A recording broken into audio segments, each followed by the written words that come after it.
সকালবেলা ঘুম থেকে উঠে বারান্দার দিকে আসলেই দেখো জামা কাপড় সব এখানে ছড়ানো ছিটানো থাকে।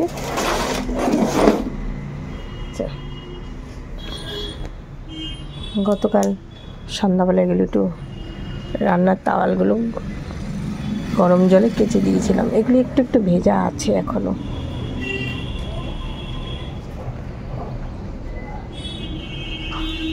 এটা শুকিয়ে গেছে, থাক। এটা দেখি একটু গাছ টাছগুলো কি।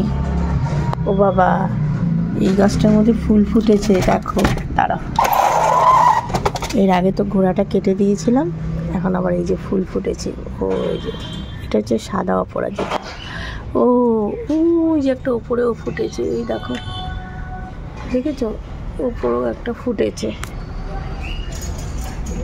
আর ওই যে কালী বসে আছে দেখো। হ্যাঁ কালী, কালী, ও বাবা, কালী আবার দেখে। কি হলো? কালী বলে ডাকলে ও ঠিক তাকায়, দেখো না, ওই এদিকেই তাকিয়ে রয়েছে।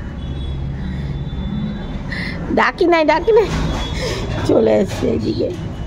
ওই দেখো, কি হয়েছে? বিস্কুট খাবি? বিস্কুট? আমাদের গলির কালী। কালীর সঙ্গে বেশ কিছুক্ষণ গল্প করলাম, কিন্তু ওকে আর ওপর থেকে ছুঁড়ে বিস্কুটটা দিলাম না। কেমন লাগে না? আমাদের ও যখন নিচে যাবে ওর কাছে 5 টাকা দিয়ে দেবো, ওই সামনেই দোকান আছে, বলবো কালীকে কটা বিস্কুট কিনে দিয়ে।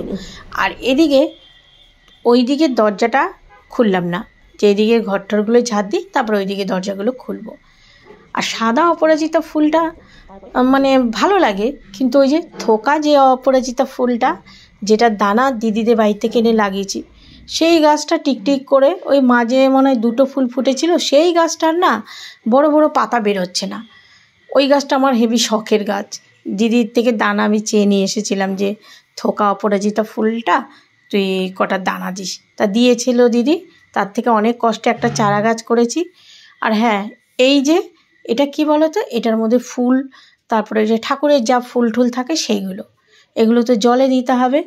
এইদিকে চলে আসলাম, এদিকে জানালাটা খুলে দিলাম। আর বিছানাটা ছেলে ওই কালকে দুপুরে একটু শুয়েছিল, ছেলে দুপুরে মানে দুপুরে কি বিকালে দোকান করার পর এখানে এসে একটু রেস্ট নেয়, তারপর রাতে তো ওই পাশের রুমটাই ঘুমায়। তা বিছানার চাদরটা একটু ঠিকঠাক করে এবার আমাদের ওকে গিয়ে ডাকি, কেননা বেলা অনেক হয়ে গেছে। বাবা 8:30 বেজে গেছে। এই দিক ঝাড় দিয়ে ওই পাশে ঘরগুলো ঝাড় দিয়ে নিয়েছি। কর্তামশাই ঘুমিয়ে আছে, ডাক দেবো, চা বসাবো। Good morning my family. আজকে হচ্ছে কিবার শুক্রবার, বারটাই ভুলে যায়। নতুন ব্লগ শুরু করে দিলাম, তোমরা সারাটা দিন সাথে থাকো। আর ওয়েদারটা কিন্তু এখনও সেই পুরোপুরিভাবে গরমটা পড়েনি। দুপুরের দিকে যাওয়া একটু গরম থাকে, ভোর রাতের দিকে কিন্তু ভালোই ঠান্ডা লাগে। এখনও ওই যে চোখে মুখে জল দিলাম, বেশ ঠান্ডা জলটা। তোমরা সারাটা দিন সাথে থাকো। আর তোমরা যে যেখান থেকে আমার এই ভিডিওটা দেখছো, তোমাদের সবাইকে জানে আমার তরফ থেকে প্রচুর প্রচুর ভালোবাসা।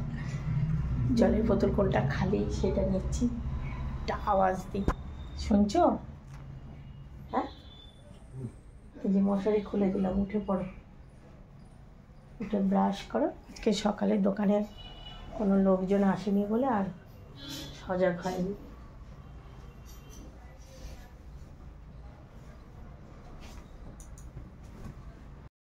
ডাইনিং রুমটা ঝাড় দিয়ে ওই পারে চলে গেছিলাম তো, আর খেয়াল ছিল না যে কিচেনটা ঝাড় দিতে হবে।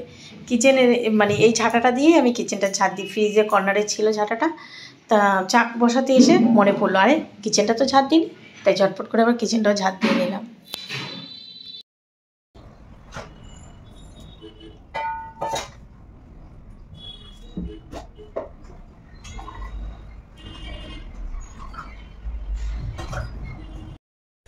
গতকাল এই যে ঠাকুরের বাসনগুলো তো সব ধুয়ে এখানে রেখেছে, আজকে গুছিয়ে রাখবো। এখন এসছে মিঠু রানীকে বিস্কুট দিতে। কোথায় কোথায়? এই যে এই যে এই যে এই যে, আসো আসো আসো, একটু ভিজিয়ে দিয়েছি। এই যে দেখেছো, ওকে রাখলে এই যে এরকম করে খাবার ছিটিয়ে। কালকে তো গুছালাম, মানে গুছিয়েছি কি, বাসন টাসন ধুয়েছি, কিন্তু গুছাতে ও আমার একটু সময় লাগবে। মিঠুকে বিস্কুট দিলাম আর এইগুলোকে এইভাবে ঢেকে দিয়েছি। যে ওই দিকের ঘরে পুরোনো পর্দাগুলো ছিল, সেই পর্দাগুলো দিয়ে এভাবে ঢেকে দিয়েছি, ওই যে গিফটের বাক্সগুলো। আর সেদিন যে টাইলসগুলো ধুয়েছি দেখো এখনও ওই যে জানলার এখানে রয়েছে, সময় পাইনি, সাইডে লাগিয়ে রাখবো, কারণ পরে যাই আবার আমি চা খেয়ে আসি।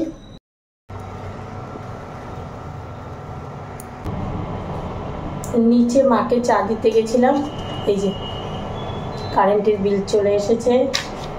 এই মাসে মনে হয় লাস্ট কম আসলো, মানে এসেছে সবারই, সামনের মাস থেকে তখন আবার বেশি আসবে।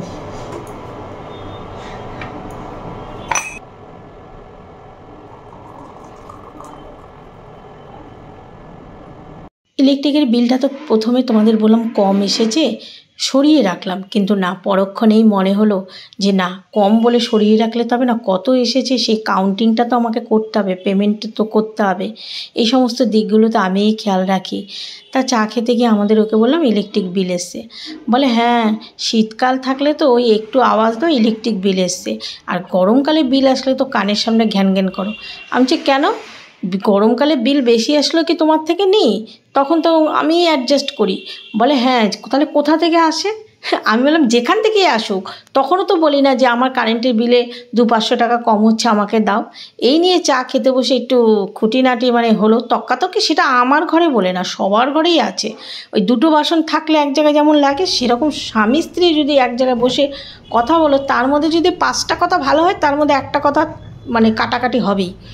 আর এখন এই দিকের ঘরগুলো, এই যে গতকাল কাপড়গুলো ধুয়েছিলাম সেগুলো আর ভাঁজ করা হয়নি, আর এই ঘরটা আজকে বাসন টাসনগুলো সরিয়ে দিয়ে কাপড় চোপড়গুলো ভাঁজ করে নিই।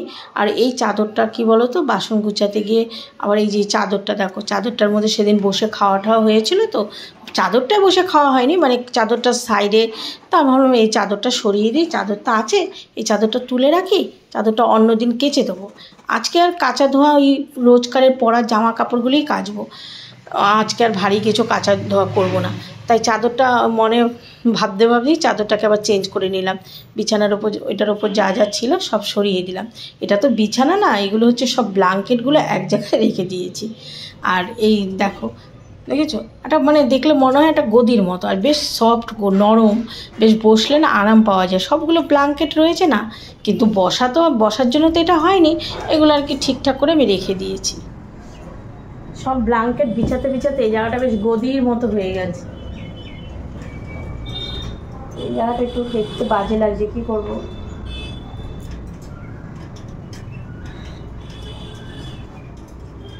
তবে বাড়ির মধ্যে এরকম একটা ঘর খালি থাকলে কিন্তু অনেক সুবিধা। এক এক সময় ভাবি যে কোনো সময় সোফা টোফা এনে রাখবো, আবার ভাবি একটা রুম বাড়ির মধ্যে খালি থাকলে অনেক সুবিধা। এই যে সেদিন একটা ঘরোয়াভাবে একটু পুজো হলো, রান্নাবান্না করে সবার খাওয়া দাওয়া করতে একটা রুম খালি থাকলেই ভালো হয়।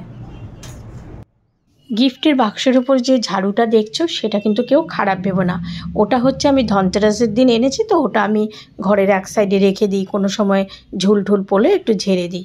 আর এই যে চাদরটা ঠিকঠাক করে পেতে নিলাম, এইদিকে একেবারে মুছে ঠুছে তারপরে ওই পাশে যাব। ওই পাশে ঘর এখনও বিছানাও তোলা হয়নি, আমাদেরও নিচে চলে গেছে।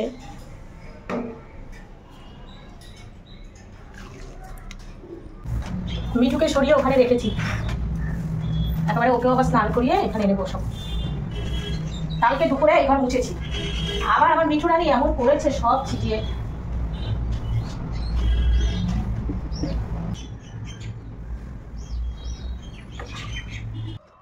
মিঠু বেচারার বা কী দোষ, খাঁচার মধ্যে থাকে, খায় আর এরকম করে ঝাড়া দেয় আর চারদিক এরকম করে ছড়িয়ে যায়। এগুলো তোমরা দেখছো আমি মুছেছি, কিন্তু পরে আমি জানো একটা ধারালো দিয়ে ঘষে ঘষে তারপরে এগুলোকে আমার তুলতে হয়েছে। আমাদের একটা ফ্যামিলি গ্রুপ আছে, মানে সেটার মধ্যে ভিডিও শেয়ার করলে সবাই আমরা ফ্যামিলিতে যারাই আছি, দিদি বাড়ি, বোনের বাড়ি, বাপের বাড়ি, ননদের বাড়ি, সব বৌমারা সবার সঙ্গে কানেক্ট হয়ে যায়। তা ঘর মুছতে মুছতে টুং করে আওয়াজ হলো, তা দেখলাম যে ফ্যামিলি গ্রুপে আমাদের রসগোল্লার একটা ভিডিও ছাড়া হয়েছে। মানে রসগোল্লা খেলনা দিয়ে এখন বসে হেলান দিয়ে বসে খেলতে পারে, যে রসগোল্লা এখন বসে খেলনা দিয়ে খেলতে পারে। দেখতে দেখতে রসগোল্লাও বড় হয়ে গেল। চলো এই ঘরটা বাকি, এই ঘরটা মুছে নিই। ওই দিকের ঘরে যে মুছে মানে পাখাটা ছেড়ে এসছে আমার খেয়াল ছিল না। যেই বারান্দার দিকে এসছে পাখাটা না হাই স্পিডের পাখা, আর হাই স্পিডের পাখা কিন্তু খুব আওয়াজ হয়। আর আমাদের ওই ঘরের পাখাটা, ছোটো ঘরের পাখাটা তোমাদের দেখায়নি, পাখাটা না ছোট, সিলিংয়ের মধ্যে ছোট্ট পাখা। কেননা বড় পাখা লাগানোর কোনো সিস্টেম নেই, লাগালেই না ব্লেডগুলো মানে আমাদের ঘরের মাঝখান দিয়ে পিলার গেছে তো সেই ছাদের, সেই তোমার সেখানটায় গিয়ে লাগবে, যার জন্য মানে ওইটাকে ওখানে ছোট ব্লেডের হাই স্পিডের পাখা দেওয়া হয়েছে। এদিকের ঘর তো মুছে নিলাম, ওই দিকেরগুলো আর এখন হবে না, মানে রান্না বান্নার সময় তখন আবার ওই দিকে মুছে নেব। এখন এই যে বারান্দাটা ঘরগুলো একটু মুছে নিলাম, এখন এই দিকটা মুছে নিই। ওই পাশটা মোছা হয়ে গেছে। আর এই দেখো আমার এখনও কিচেনের এই অবস্থা হয়ে রয়েছে, এদিকে বিছানা দেখছো, দরজার সামনেটা মুছে নিই, তারপর ওইদিকে বিছানা তুলে একেবারে ইসে করবো, স্নান করে পুজো দিয়ে তারপরে এইদিকে রান্না করতে করতে ওই ঘরগুলো গতকাল সন্ধ্যাবেলা মুছেছি, তাও রান্না করতে করতে একটু মুছে দেবো। মিঠু বেচারা আমার জন্য অপেক্ষা করছে, ওকে স্নান করাবো। ওই যে কালো কালো পোকাগুলো ওইদিকে ওর খাঁচার ওপর দিয়ে ঘোরাফেরা করছে, ও ভাবছে যে কখন আমার কাজ শেষ হবে, ও কখন একটু স্নান করবে। আর এখন না মানে ওর এই গরম গরম সিজন তো, এই সময়ে স্নান করতে খুব ভালোবাসে। যা মানে যখনই গায়ে জল ঢেলে দিই ওর, তখনই কী করে ডানাগুলো ঝাপটাতে থাকে। আর মিঠুর গলাটা এই অবস্থা দেখে তোমরা অনেকেই কমেন্ট করেছো যে মিঠুর গলাটা এই অবস্থা কেন, ওখানে কি কোনো ঘা হয়েছে? না, খাঁচার থেকে গলা বার করতে করতে মিঠুর ওই পশমগুলো উঠে গেছে। তা ওই দিকে তো অর্ধেকটা আপাতত মোছা হলো। এবার দেখো আমার কিন্তু এখনও বিছানা পড়ে আছে, এই বিছানাটাকে এখন গুছিয়ে নিই। হাতে আবার পেলাম মোবাইলটা, মোবাইলের মধ্যে ওই তোমার ঠাকুরের একটা গান ছেড়ে কাজও হচ্ছে আর গানও শোনা হচ্ছে। আর কদিন পর আমার চুল আর বলো না, সে একেবারে টঙের ওপর একটা উঁচু করে ঝগড়টিদের মতো খোপা বাঁধ দেবে। কেননা আমার মাথা প্রচণ্ড পরিমাণে ঘামে, আর চুলগুলো একেবারে যে কী অবস্থা হয়ে যায়, মাথা চিপকো চিপকো হয়ে যায়। বেডরুমটা গুছিয়ে চলে আসলাম কিচেনে। কিচেনে আবার এই টাইলসগুলো তো তোমাদের দেখিয়েছি যখন ধুয়েছি, আবার সকালেও দেখালাম ওই বক্স জানলাটাই ছিল, তা আজকে এনে এই সাইডে দিয়ে দিলাম। এখানেই গিয়ে তেলগুলো লেগে যায়, তো এবার তেলগুলো যদি এর মধ্যে লাগে টাইলসগুলো ধুলে আবার পরিষ্কার হয়ে যায়। এই দেখো একটা একটা করে সুন্দর করে এইদিকে সাজিয়ে দিলাম টাইলসগুলো।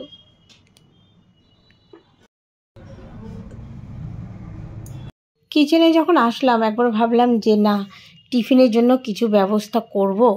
তারপরে আমাদের ওকে আবার জিজ্ঞাসা করে আসলাম যে কী গো, কিছু টিফিন কি তোমাদের দিয়ে যাব, কেননা অনেকটা বেলা হয়েছে, আমি আবার স্নান করতে যাব। তা ও বললো না, টিফিন কিছু দিতে হবে না, ছাতু দিলেই হবে। তা ছাতুটা আমি সেদিন দোকানে গেছিলাম, 1 প্যাকেট নিয়ে এসেছি। গরমকাল তো একটু আমচুর পাউডার, তারপরে বিট নুন এইসব দিয়ে ঠান্ডা জল দিয়ে ছাতু দিলে ভালোই লাগে। কেননা রুটি করব, যে রুটি এমনি আটা আছে অল্প একটু, কিন্তু রুটি করলে আবার তরকারি কিছু করতে হবে। স্নান করে চলে আসলাম ঠাকুর ঘরে, ওইদিকে কিচেনটা মুছে টুছে পরিষ্কার করা হয়ে গেছে। এখন পুজোটা দেব, কিন্তু ঠাকুর ঘরে এসে পুজো দিতে বসলেই তো হবে না, ঠাকুরের বাসনটা তো ধুতে হবে। আর গতকাল যেহেতু বৃহস্পতিবার গেছে, পাঁচালিটা এখানে ছিল, সেটাকে আবার ঠিক করে রাখলাম। আর বাসনগুলোকে জায়গা মতো রাখতে হবে। কিছুটা বাসন এই লাল ঝুড়িটাই যে দেখতে পাচ্ছ, আমি যে ঠাকুরের বাসন মাজি এই ঝুড়িটার মধ্যে রাখি, কারণ আমার সুবিধা মতো আমি হাতে নিয়ে ঠাকুরের কাজ টাজ করতে পারবো। আর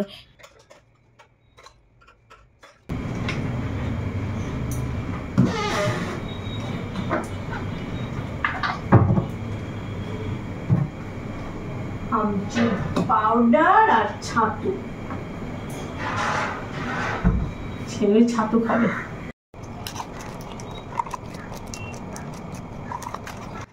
একটু পাতলা করে ঠান্ডা জল দিয়ে গুলিয়ে দিলে ছাতুটা একটু শরবতের মতো হয়, তাহলে বাবু ভালো খায়। তাই আবার একটু ঠান্ডা জল নিচ্ছি। সেদিন আমার ভিডিও দেখে একজন বলেছে যে এখনও ঠান্ডা জল খাওয়ার সময় আসেনি, কিন্তু আমার ছেলে শুরু হয়ে গেছে ঠান্ডা জল খাওয়া, জানো তো। মানে একটু খাবার খেলেই এখন কি করবে, বারবার করে ও নিচে থাকলে ও ঠাকুমার মানে আমাদের নিচের ঘরে যে ফ্রিজ আছে সেই ফ্রিজ থেকে ঠান্ডা জল খাবে, আর উপরে থাকলে এই। এখন এই যে ঘরে আসলো, বলে কি মা ঠান্ডা জল দিয়েছো তো ছাতুতে? আমি বললাম হ্যাঁ। আর ছেলের জামা প্যান্টটা একটু চেঞ্জ দেখছো কেন? কেননা ওর বন্ধুর আজকে রিসেপশন, সেখানে যাবে বলে একটা ভালো গেঞ্জি দিলাম পর, আর প্যান্টটা, এই গেঞ্জিটা ওর আইবুড়ো ভাতে ও পাশের বাড়ি কাকিমা দিয়েছিল, সেই গেঞ্জিটা আজকে বের করে দিয়েছি। আমরা এই গেঞ্জিগুলো পরিস না কেন? বলে মা পাতলা পাতলা গেঞ্জিগুলো বের করে রাখবে তো। এখন একটা পাঞ্জাবি মানে কথা মনে পড়েছে, সেই পাঞ্জাবিটা খোঁজাখুঁজি করছে। তা আমি বললাম কোন পাঞ্জাবিটা বল। তা কিছুক্ষণ নিজে খোঁজাখুঁজি করলো, পায়নি, তারপর আমি খুঁজে দিয়েছি। গামছা সব ওই বাড়িতে তো রাখেনি না, এইখানে দিয়েছি, কিন্তু পাঞ্জাবিটা আমি বলতে পারছি না। পাঞ্জাবিটা তুই ওখানে বলতে পারছে না, চেঞ্জ করেছিস। হ্যাঁ চেঞ্জ করার পর রান্নাঘরে এখনও মানে রান্না বসায়নি, ছেলেকে ছাতু দিলাম, আমাদের ওকেও ছাতু দিলাম। আর বাবু কি করছে, সকাল থেকে দেখে আলমারিতে খোঁজাখুঁজি করছে। এখন অনেক কিছুই নিজেই করার চেষ্টা করে, মানে আমাকে চট করে কোনো কিছু বলে না। তা আমি বললাম কী হলো, কী খুঁজছিস? বলে মা ইসে আলমারিতে আমার পাঞ্জাবিটা খুঁজে। বলে কোন পাঞ্জাবি? তো অনেকক্ষণ খোঁজাখুঁজি করলো, পাচ্ছে না। ওই আলমারি খুঁজে এসছে, এইদিকের আলমারি খুঁজে পায় না। বলে তারপরে আমি বললাম বর্ণনাটা বল কোন পাঞ্জাবি। তা আমাকে বলে ওই যে ওই রকম এটা বিয়ের না, বিয়েরটা তো রয়েছে। তা বললো বিয়ের আগে যে একটা পাঞ্জাবি আনা হয়েছে। আমি বললাম তাহলে দাঁড়া দেখছি। তারপর দেখতে গিয়ে সব আলমারির এগুলো বের করে এই যে খুঁজে পেলাম। তা এখন বের করার পর বলে কি দেখছি এটা পড়ি কিনা তাও ঠিক নেই। আজকে যে ওর বন্ধু রিসেপশন, তা বললো রিসেপশনে এটা পড়বো না। ওরও আর আমাদের মামুনিরও নিমন্ত্রণ, তারপরে এদিকটা ভাইয়ের ছেলে মানে রসগোল্লাদের ফ্যামিলিরও নিমন্ত্রণ, রসগোল্লার মা, রসগোল্লার বাবা। তা এবার যাই আমি রান্না বসাই গিয়ে। আজকে বিয়ে বাড়ির যে রিসেপশনের কথা বললাম তোমাদের, সেখানে আমার ভাইয়ের ছেলে আর আমার বাবুর তো নিমন্ত্রণ আছে, তার সঙ্গে বোনের ছেলে, দিদির ছেলে সবারই নিমন্ত্রণ রয়েছে।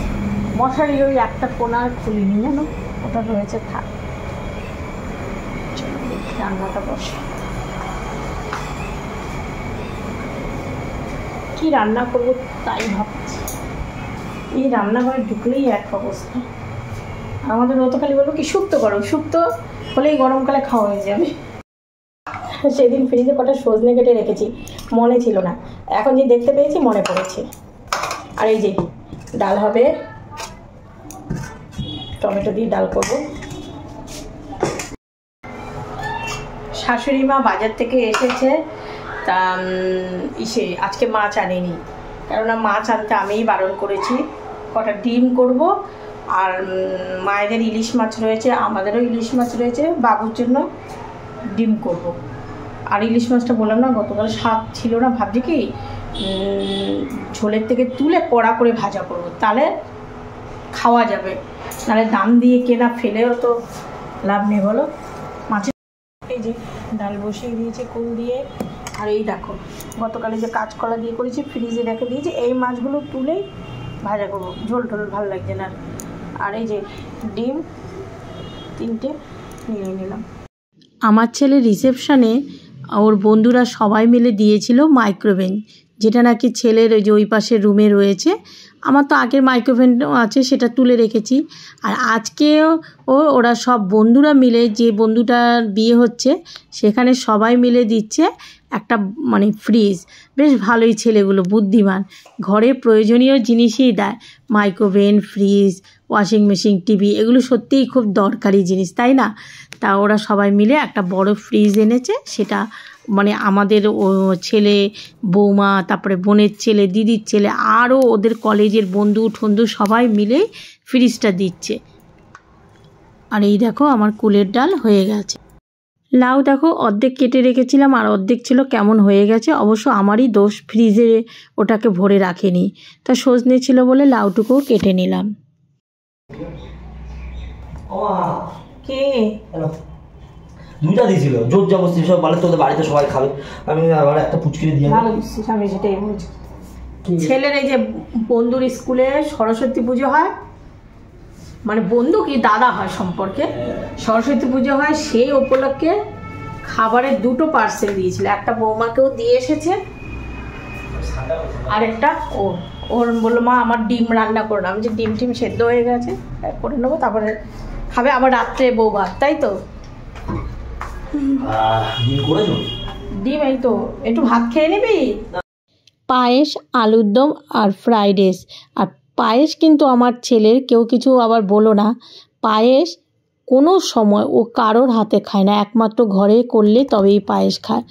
তা পায়েসটা আর খেলো না, বললো মা এটা তুমি খেয়ে নিও। আমি আর খাইনি, ওটা ফ্রিজে রেখে দিয়েছি, পরে ইচ্ছে হলে খাবো। আর ডিম বললাম না তোমাদের মাছগুলো রয়েছে অনেকগুলো মাছ, তাই 3টে ডিমই করলাম। আজকে আর ছেলের কথা বিশ্বাস করিনি, মানে একবার যা ভুল করেছিলাম, ওই যে সেদিন বললো মা আমার সকাল থেকে নিমন্ত্রণ, আজকেও বলছে মা আমার না এক জায়গায় ওই দুপুরে নিমন্ত্রণ আছে।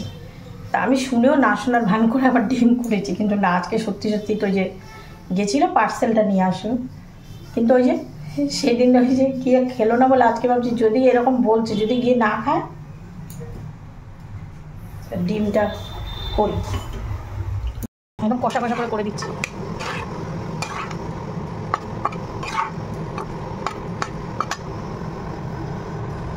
তবে না, এই যে আজকে কি করলাম, বড়ি দিয়ে আর সজনে ডাঁটা লাউ দিয়ে এটা শুক্তো করিনি, এটা এমনি একটা ঝোলের মতো করলাম। আজকে আর ডিমগুলো খাওয়া হলো না, জানো তো, ডিমগুলো রয়েই গেল। ইলিশ মাছটা এভাবে ভাজার পর খেতে কিন্তু ভালোই লেগেছিলো, কেননা লঙ্কাটা দিয়ে ঝাল করে ভাতটা লঙ্কা তেল দিয়ে মেখে তারপরে ইলিশ মাছ ভাজাটা দিয়ে খাওয়া হয়েছে। আর যাক, ইলিশ মাছগুলোতে এইভাবে খাওয়া হলো, নাহলে ঝোলে থাকলে একদমই ইচ্ছে করছিল না খেতে। ছেলে খাওয়া হয়ে গেছে, আজকে তো খাওয়াতে ছেলের কোনো আওয়াজ নেই, খেয়ে ও দোকানে গেছে, আমাদের ও এসছে। আর ইলিশ মাছগুলো এই যে দেখো, এর মধ্যে লঙ্কাও দিয়ে দিয়েছি, ঝাল করে মানে এটা দিয়ে ভাজা, ঝাল করে ভাতটা মেখে তারপরে ভাজা মাছটা দিয়ে খেতে ভালো লাগে।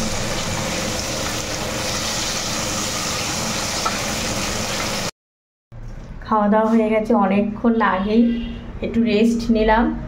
এখন 4:45 বাজে, যাবো একটু নিচে গিয়ে দোকানে বসবো। আজকে আর ছাদে জামা কাপড় দিতে যাইনি, সকাল থেকে যা জামা কাপড় কেচেছিলাম এইদিকেই মেলে দিয়েছি, তাই এখন আর ছাদে যাব না, আর একটু পরে পাম্পটা ছেড়ে দেবো। এখন যাই, গিয়ে নিচে গিয়ে একটু গল্প করে আসি, আমাদের ও বসে আছে, একটু কথা বলে আসি। আর গাড়ি আসেনি এখনও, 2-1 দিন গাড়ি আবার 4:30টার মধ্যে চলে আসে। ওড়নাটা কোথায় রাখলাম, নিচে এসে দেখি কর্তামশাই ধোয়া দিচ্ছে মশা তাড়ানোর জন্য, তাও মশা যাচ্ছে।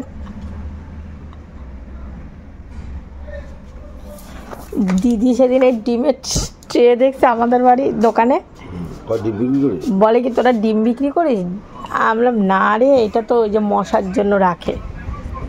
জানলা উপর থেকে মশা তাড়ানো, সেগুলো করি শেষ, গাড়ি আসেনি তো না,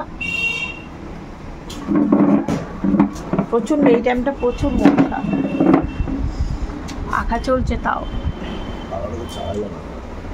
এতক্ষণ চালাও। দোকানে অটো পার্টস বন্ধ করে দিয়ে এখন ডিম বিক্রি করতে হবে। ডিম দিদি যেটা বলছে ভুল বলে নাই, ডিমও বিক্রি হবে আর ট্রেগুলো রেখে যাবে। সব দিকেই খেয়াল রেখে চলতে হয়। তা নিচে কিছুক্ষণ গল্প করার পর দেখলাম গাড়িটা তখনও আসেনি, তাই বললাম চা করে নিয়ে আসি। চা যখন করতে গেছি আমার জন্য একটু লিকার চা মানে কি আদা দিয়ে ব্যাস, চিনি ছাড়া লিকার চা, দারুণ লাগে কিন্তু খেলে, কিন্তু মানে ফ্রেশ হয়ে যায় মাইন্ড। তা ওকেও দিলাম, আমিও খেলাম। আর তখনও গাড়িটা আসেনি, ড্রাইভার দাদাটা তখনও আসেনি, আসলে ওনাকেও 1 কাপ দিতাম। আমাদেরও চা খাওয়া হয়েছে, গাড়ি চলে এসেছে, আর আমাদেরও রেডি হয়ে এই যে বেরিয়ে গেল। রাত 12টা একেবারে বাবা মাকে নিয়ে আসবে।